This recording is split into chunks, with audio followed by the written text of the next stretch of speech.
Vamos a empezar con un tema que para nosotros es muy sensible. Nosotros tomamos nuestro lugar de lucha en aquella jornada de Terminemos ya con la dictadura de Clarín, que hicimos el año pasado, principio del año pasado, y que después volvimos a levantar la apuesta cuando trajimos a Osvaldo Papaleo para hablar de su hermana y de la asociación ilícita que había generado Papel Prensa con el proceso y los sectores del Clarín, La Razón y La Nación. Esta noche vamos a hacer un preestreno porque los libros todavía no salieron. El libro se presenta este jueves en el ND Ateneo y el miércoles se supone que van a estar los libros, pero le hemos pedido a los compañeros que nos hicieran una previa porque el tema nos importaba mucho y vamos a tener presencias importantes en el tema de Papel Prensa esta noche. Voy a invitar a los compañeros Daniel Cecchini y Jorge Mancinelli que vengan al escenario y que nos acompañen. Son los autores del libro Silencio por Sangre, la verdadera historia de Papel Prensa.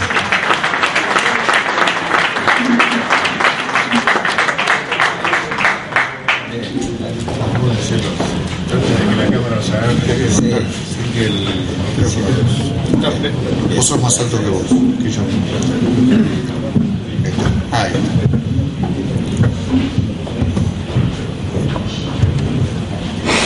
Bueno, buenas noches. Primero que nada, muchas gracias por invitarnos y permitirnos hacer este preestreno. Además, por ahí podemos establecer un récord, que es presentar un libro cuando el libro todavía no está. Es un mérito de la Oesterheld. ¿De qué se trata este libro? Que dos autores hablen de su libro. En general lo que se espera es que el libro se lea, pero vamos a tratar de contextualizar y explicar de qué libro se trata. Se llama Papel Prensa, se llama Silencio por Sangre, la verdadera historia de Papel Prensa. Y el núcleo fundamental es demostrar, y creemos que lo demostramos con datos, con testimonios y con la investigación que hicimos durante casi un año, a pesar que es un libro urgente que escribimos a 4 manos en muy poco tiempo, que la apropiación de Papel Prensa por parte de Clarín, La Nación y La Razón no fue solamente un delito económico, sino que fue una pieza fundamental de la alianza entre los militares y los grupos económico-mediáticos más grandes de la Argentina. Sino que fue una pieza fundamental de la alianza entre los militares y los grupos económico-mediáticos más grandes de la Argentina. Una alianza que ejemplifica y simboliza la dictadura cívico-militar, como durante mucho tiempo no se dijo que era.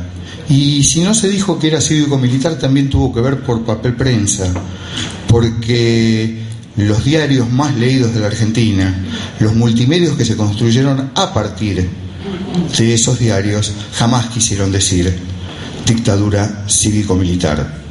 Buscamos demostrar que Clarín, La Nación y La Razón, en complicidad con los dictadores, se apropiaron de una empresa utilizando los métodos del terrorismo de Estado. Esto es, amenazas, presiones, secuestros, tortura y, en algún caso, también la muerte. La investigación realmente sorprende y también asquea por el grado de imbricación entre esos sectores civiles y la dictadura genocida. Pero claro, si el golpe fue planificado mucho antes por los civiles que por los militares, si el golpe fue planificado mucho antes por el grupo de Martínez de Hoz que por Videla y compañía. Si Martínez de Oz sabía la fecha del golpe muchísimo antes, quizás incluso, que Videla, porque era cuando le iba a dar su proyecto económico, el proyecto económico que iba a sustentar, sostener e impulsar esa dictadura. Y bueno, en este trabajo de Papel Prensa encontramos todo esto y lo vamos a sostener. Lo vamos a sostener con documentos, lo vamos a sostener con testimonios y lo vamos a sostener con datos. Por supuesto, espero que lo lean. Lo presentamos con libro, ahora sí, el 1 de julio en el ND Ateneo a las 7 de la tarde. Y bueno, y ahora lo dejo a Jorge también. Bueno, estaba pensando cuando estábamos en la mesa hablando, como no podía ser de otra cosa que de la Argentina, y sentado a la mesa está al lado mío, o yo al lado de él, Alberto González Arzac, quien es una conducta a lo largo de los años en la defensa del patrimonio nacional y de la voluntad popular, y recordando algunas de los episodios que él protagonizó, como el de Aerolíneas, el de Entel. Entonces, mientras estábamos hablando de eso, digo, bueno, me tenté de leerles ahora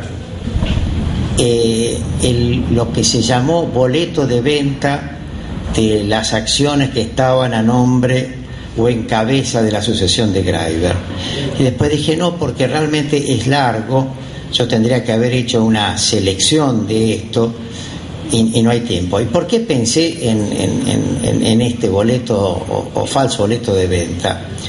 Cuando Alberto, estábamos comentando allí con los compañeros y amigos las vicisitudes de la entrega del país.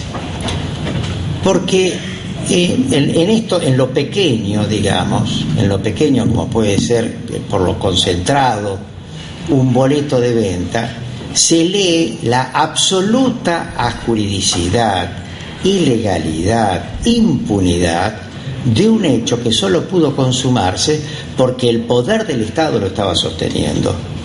¿Qué fue lo que pasó con el desguace de la Argentina? Con sus más y sus menos. Entonces dije, bueno, lamentablemente asocié esto tarde, pero les voy a referir rápidamente lo que nosotros entendemos y vimos que es esta historia. La historia de Papel Prensa en realidad arranca con el paradigmático caso La Razón, que tan bien investigó Rodolfo Walsh. ¿Qué pasó con La Razón? La Razón, Peralta Ramos, que no tenía nada de periodista, sino que se había casado con la hija del dueño de La Razón, le entregó la dirección de La Razón a un señor, Félix Laíño, que se hizo famoso como periodista, y que era realmente el director de la Razón. En el año 45, voy a ser muy cortito porque si no se nos va a ir mucho tiempo, pero lo digo porque es el antecedente directo de Papel Prensa a nuestro entender. En el año 45, 46, 47, Peralta Ramos le vende las acciones de La Razón a Miranda. Pero hacen una transacción por la cual en realidad formalmente parecía como que él había recibido un préstamo y daba en caución las acciones de La Razón. Cuando viene el golpe del 55, esas acciones estaban en ALEA. Entonces, algún funcionario de ALEA andaba buscándolo a Peralta Ramos para devolverle La Razón. Peralta Ramos había sido, después, por la dictadura del 55, había sido procesado y denunciado por su colaboración con el peronismo y qué sé yo. Entonces, ¿qué es lo que aparece acá? Aparece Aramburu y aparece 40, que dicen, acá tenemos un diario. ¿Cómo no nos vamos a quedar con este diario? Y esta es la razón por la cual lo matan a Satanowski, buscando esas acciones y buscando el pagaré ese famoso que tenía Satanowski en la caja fuerte. ¿Cómo se cierra esta historia finalmente? que le devuelven las acciones a Peralta Ramos. Por lo tanto, Peralta Ramos lo vendió y se volvió a quedar con el diario, y el ejército, es decir, el Servicio de Inteligencia del Ejército, en ese momento la CIDE, se queda con la conducción del diario en la persona de Félix Laíño. Este fue lo que nosotros vimos como la primera operación cerrada desde un gobierno golpista que se queda con la conducción del medio y le deja la propiedad a quien cede la conducción. Cuando uno dice Félix Laíño, está hablando de esta historia, y no para ser acá prontuario de nadie, ni mucho menos, pero nos sorprendió muchísimo cuando vemos que en el primer directorio de Papel Prensa, después de la operación de expropiación, perdón, no de expropiación, porque la expropiación puede ser absolutamente legítima y legal, de apropiación. Después de la apropiación aparece como director Lauro Laíño, que es hijo de Félix.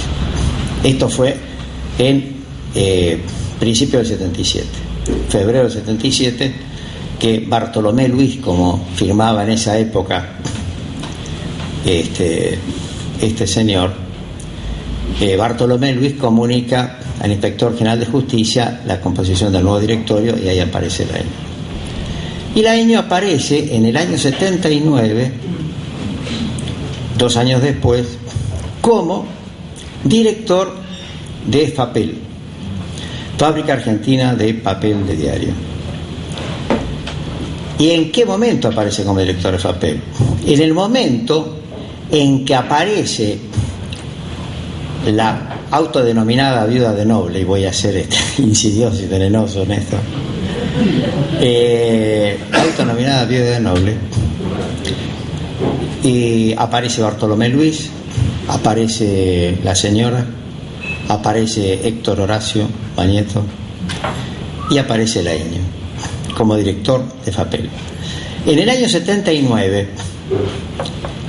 ¿qué asamblea se reúne, o para qué tratar, qué temario se reúne la asamblea de accionistas de FAPEL? Para tratar el cierre formal de FAPEL. La historia es la siguiente. Tengo que volver un poquito para atrás. En el año 69, después del Cordobazo, a una semana del Cordobazo, más o menos, Onganía tiene que cambiar el gabinete. Incluso La Nación tiene una editorial que habla de la necesidad de que haya cambios dentro del régimen, pero no del régimen. Cambia el gabinete y aparece, en reemplazo de Kirchner Bacena, Tañino Pastore. Tañino Pastore asume todo el nuevo gabinete en junio. En agosto anuncia un plan de desarrollo, y aquí entonces aparece nuevamente la historia argentina. El plan de desarrollo que anuncia Tañino Pastore tiene que ver con lo que podemos llamar los argentinos el neodesarrollismo, frente al nacionaldesarrollismo, que fue el que encarnó el peronismo. Sí, el nacionaldesarrollismo de Perón fue hacer del Estado un instrumento activo de intervención en la economía. El neodesarrollismo fue reemplazar al Estado con acuerdos con grandes fracciones de capital que se hicieran cargo de esas tareas o actividades que estaban en manos del Estado. Tañino Pastore representa el neodesarrollismo y anuncia un plan de desarrollo que tiene que ver con la siderurgia, que tiene que ver con la petroquímica y que tiene que ver con la celulosa y el papel de diario. Y en donde vemos la matriz neodesarrollista de la propuesta de Tañino Pastore, que por supuesto no era la propuesta de Onganía. Onganía estaba absolutamente pintado en el gobierno, como lo había estado pintado siempre, pero la alianza de intereses había cambiado.